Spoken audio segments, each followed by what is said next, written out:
일단 트럼프라는 사람이 불확실성을 많이 가져다 준다라는 건 확실한 것 같고요. 그래서 우리는 어떤 시나리오가 올지 모르기 때문에 이 모든 것에 다 투자해야 된다라는 거예요. 그러니까 주식, 코인, 채권, 금, 그리고 달러화 이렇게 다 투자를 해야 된다는 거고, 그래서 모멘텀 투자가 굉장히 중요해요. 그 25년에는 제가 보기에는 가격을 예의주시하고 가격이 꺾인다 하면은 그때 당장 빼고 나가야 돼요. 이제 그게 굉장히 중요한 것 같아요.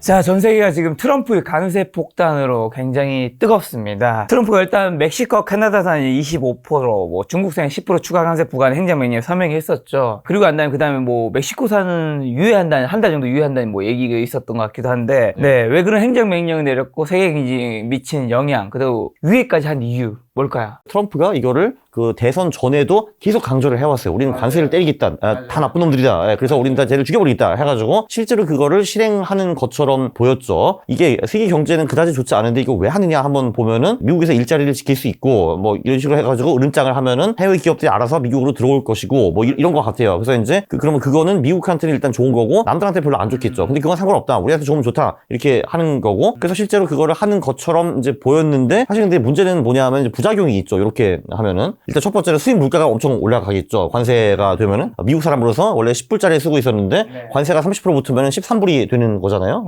그래서 인플레이션이 오를 수가 있다. 자, 그럼 인플레이션이 오르면은 연준도 금리를 못 내리고 오히려 이제 올려야 되기 때문에 결론적으로 물가도 제대로 못 잡고 경제까지 죽어버린다. 스태그플레이션이 올 수도 있다. 이런 우려가 계속 지금 생기고 있죠. 사실 뭐 그게 정확히 이렇게 맞는지 안 맞는지는 모르는데 그런 우려는 충분히 나오고 있습니다. 그래서 사실 관세를 너무 마구잡이식으로 이제 폭탄을 때리면은 그 미국한테 사실 되게 안 좋은 거죠. 트럼프는 미국 대통령이기 때문에 그래도 일단 우리가 손해를 보면서 우리한테 칼을 찌르면서 이제 그 관세를 할 수는 없다라고 판단을 했는지 아니면 뭐 다른 생각이 있으신지 잘 모르겠지만 어쨌든 한 달 동안 유예를 했습니다. 그동안에 멕시코에게서 뭔가를 뜯어내려고 하겠죠. 협상가 같기도 하고요. 그걸 때리고 또 한 달 동안 유예를 한다라는 게. 이 트럼프 대통령이요, 그게 그 80년대에 The Art of the Deal이라는 책을 쓰셨어요. 그 말대로 딜을 하는 예술이라는 책을 쓰셨는데 그 책이 초대박 베스트셀러였어요. 실제로 이분은 협상에 대해서 굉장히 많이 아시기도 하고 실제로 부동산 업자였기 때문에 협상을 굉장히 많이 했습니다. 저도 그 책을 이제 잠깐 읽어봤는데 꽤 괜찮은 책이에요, 확실히. 근데 거기서도 내용을 보면은 나이스하게 협상하는 방법도 있고, 근데 어떨 때는 정말 이제 처음부터 막 지랄하고 이제 파운딩하고 소리 지르고 그 책상을 치고 이렇게 하는 것이 방법이 될 수도 있다라고 말씀을 하셨어요. 거기서 그 책에서. 네. 이분은 한마디로 그냥 우리가 생각하는 그 외교적인 협상뿐만 아니라 이제 모든 협상의 스펙트럼을 다 써야 된다고 생각을 하시는 분이에요. 다 그냥 충동적인 게 아니라 이제 전략적인 행동이라는 거겠죠. 우리가 이게 어디까지가 전략이고 어디까지가 충동인지 모르는 것도 그 협상의 하나의 파트라고 보시면 될 것 같아요. 자, 관세 행정 명령 후에는 어쨌든 주식시장과 가상자산 가격이 굉장히 미끄러졌단 말이죠. 네. 그 이유는 뭐 가상화폐가 엄청 폭락했잖아요. 네.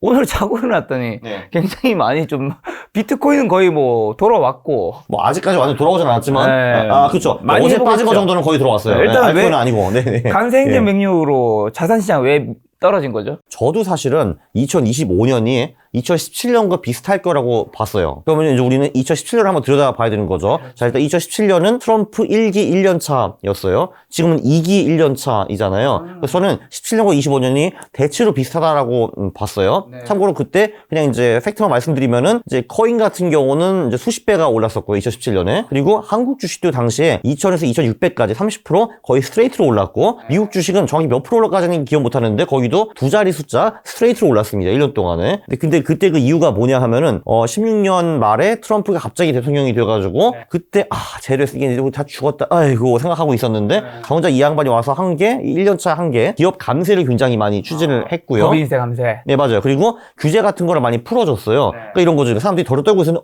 뭐야, 일단 우리한테 나쁜 거 해주는 건 없고 기업한테 좋은 거죠. 우와 해가지고 다 팍팍 올랐어요. 그리고 그때도 무역 얘기가 나오긴 나왔는데 그때는 그냥 말만 했어요. 나프타 니 나쁜 놈들 죽여버린다 하고 중국 죽인다 했는데 안 죽였거든요. 근데 그때 사람들이 저 새끼 말만 하고 되는 건 아무것도 없구나, 아싸. 그래서 주가가 확 올랐거든요. 근데 18년에는요 주가가 많이 떨어졌어요. 특히 한국 같은 경우 그때 고점 대비 한 30% 빠졌고요. 왜냐면 2600이 다시 2000이 됐거든요. 2000 밑으로 갔어요. 그리고 미국 주식 같은 경우는 9월 말까지는 꾸역꾸역 버티다가 그때 당시에도 파월이 연준 의장이었거든요. 우리 이제 금리 0.25% 올립니다 하니까 꼭 가버렸어요 그때. 자, 그러니까 여기서 이제 포인트는 뭐냐 하면은 시장과 18년과 저 같은 사람은 25년과 17년이 비슷하다라고 봤는데 지금 와보니까 18년과 비슷할 가능성이 생긴 거예요.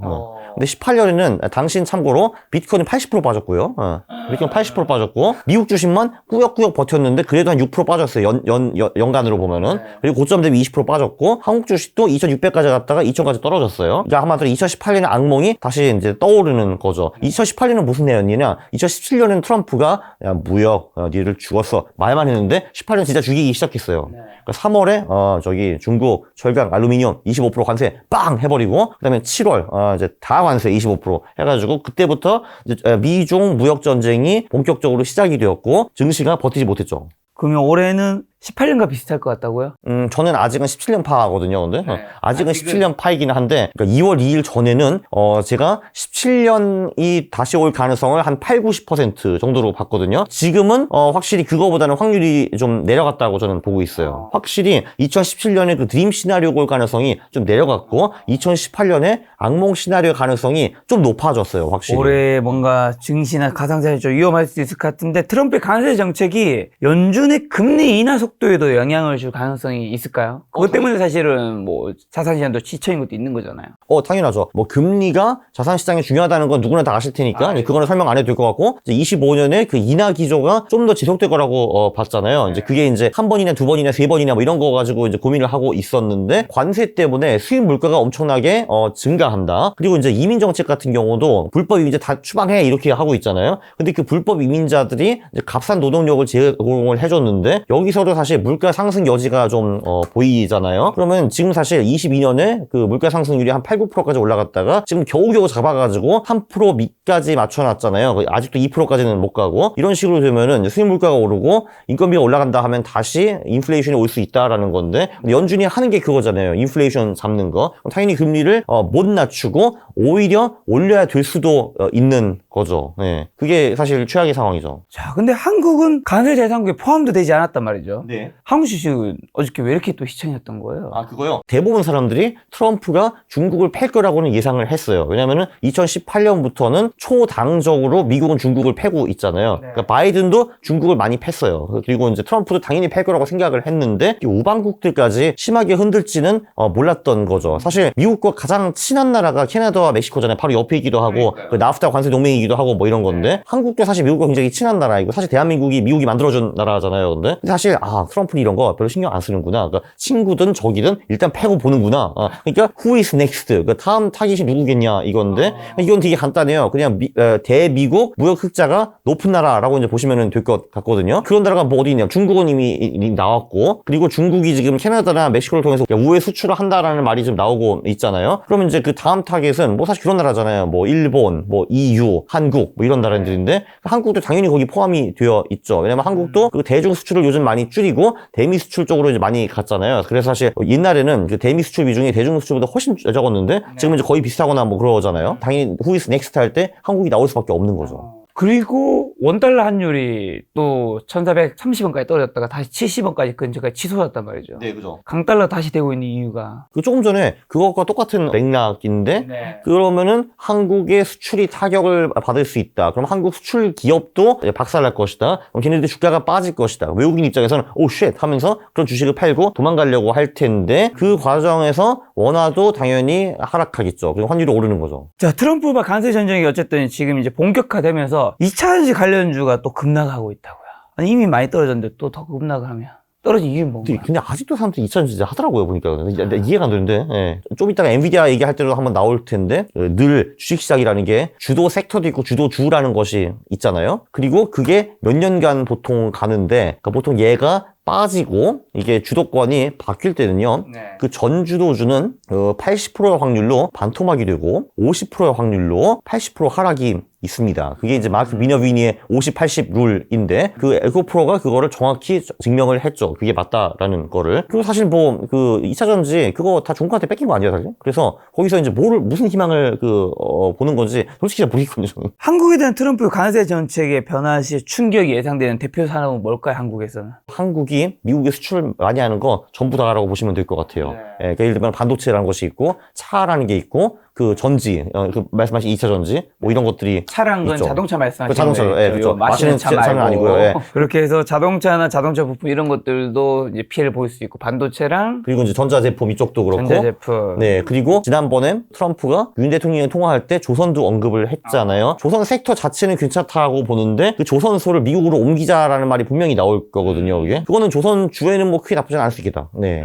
방금 뭐 트럼프 대통령이 조만간 반도체와 석유, 가스에도 관세를 매길 것이라고 코멘트했다고 하더라고요. 자, 미국이 앞으로 중국을 좀 어떻게 무너뜨릴까요? 2018년에 트럼프가 시작을 했고, 그때는 좀 이제 무차별적 폭격을 했거든요. 바이든이 여기에서 하나 아이디어를 붙여가지고, 어디가 그 중국이 가장 아파하나, 이제 이런 거를 봤는데, 그게 이제 반도체였죠. 그래서 그 바이든은 트럼프보다 좀 덜 요란하기는 했지만, 가장 아픈 곳, 반도체를 타깃을 했는데, 트럼프도 그걸 보고, 아, 나 바이든 싫어하지만 저건 굿 아이디어인데? 하고 분명히 생각을 했을 거거든요. 그래서 한마디로 지금 있는 규제는 다 하고, 그 다음에 이제 추가 규제를 이제 뭔가 계속 이제 만들어 내겠죠. 군사적인 압박도 계속 될 것 같아요. 그 쿼드라는 게 있는 거잖아요. 인도, 호주, 미국, 일본 뭐 이런 식으로 하는 거. 그것도 분명히 좀 강화할 것 같고, 중국의 가장 큰 치명적인 약점이 식량과 에너지이기 때문에 압박을 실제로 하지 않는다 하더라도 언제든지 할 수 있다라는 그런 그 뉘앙스를 계속 줄 것 같아요. 자, 트럼프가 앞으로도 이제 관세 폭탄을 계속 때릴 텐데, 뭐, 멕시코, 캐나다, 그리고 뭐 중국, 또 다른 나라 한국도 포함될 수 있고요. 여기서 우리가 좀 주의할 점과 한국에게 뭔가 투자 기회가 있다면요. 한번 정리해 주신다면요.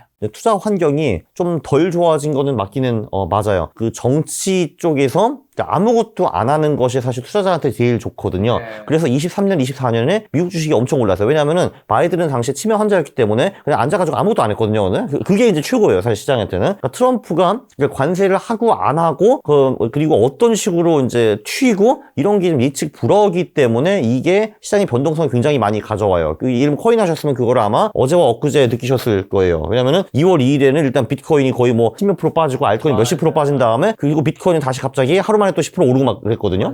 대부분 알트코인도 10% 이상 올랐고 일단 트럼프라는 사람이 불확실성을 많이 가져다 준다라는 건 확실한 것 같고요.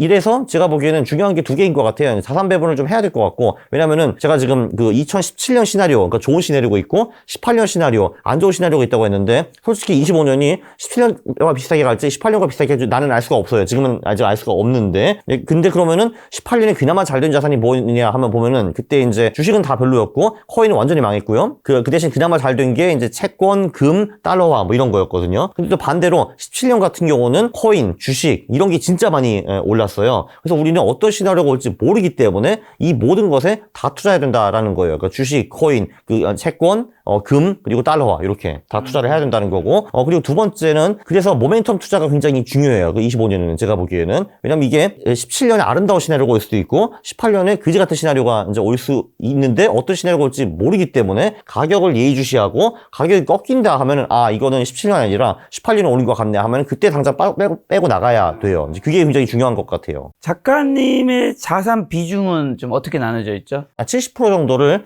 전통 자산에 투자를 하고 있고 30% 정도를 코인을 하고 있고요. 그 70%는 50% 주식, 30% 채권, 20% 금 이렇게 하고 있습니다. 주식 50%는 미국이 전부 다 많은 건가요? 아니요. 그 50 중에서 20이 미국, 20이 한국이고 그리고 나머지 10은 일본, 중국 그리고 인도에 분산 투자하고 있습니다. 30코인은 알트랑 비트 비중은 반반인가요? 네, 5대5 정도요. 5대5 정도. 네. 근데 최근에 비트가 좀 덜 빠지고 이제 알트가 많이 빠졌기 때문에 5대5보다 조금 더 올라갔을 수도 있네요. 지금 비트 비중이. 네.